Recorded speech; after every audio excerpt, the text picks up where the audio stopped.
Assalamu alaikum wa rahmatullahi wa barakatuh.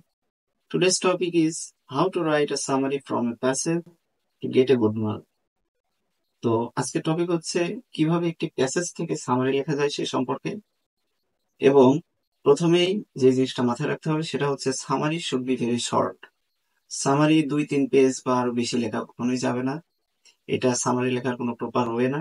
Summary 5 থেকে 6 সেন্টেন্সের ভিতর লিখতে হবে, এবং এই 5 থেকে 6 সেন্টেন্সের ভিতরে সামারির মেন আইডিয়াটা ফুটিয়ে তুলতে হবে। তো প্রথমে যে কাজটা হবে সেটা হচ্ছে সামারি ছোট হবে, এবং পরবর্তী যে কাজ হচ্ছে সেটা হচ্ছে প্যাসেজ থেকে যে মেন আইডিয়া সেটা অনেক ভালো করে খেয়াল করতে হবে।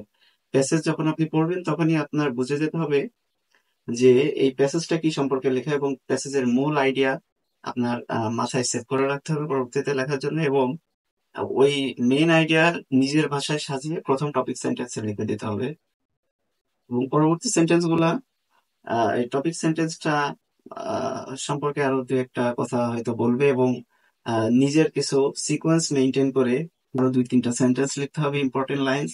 এবং কখনোই প্যাসেজ থেকে হুবহু লাইন তুলে দেওয়া যাবে না। প্যাসেজ থেকে সেগুলা বুঝে নিজের ভাষায় লিখতে হবে।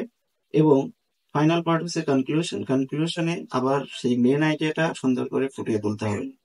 এই শর্ট টেকনিক যদি কেউ ফলো করতে পারে তাহলেই তার সামনেটা অনেক সুন্দর হবে, এবং টিচার অনেক বেশি মার্ক দেবে। সবাইকে ধন্যবাদ।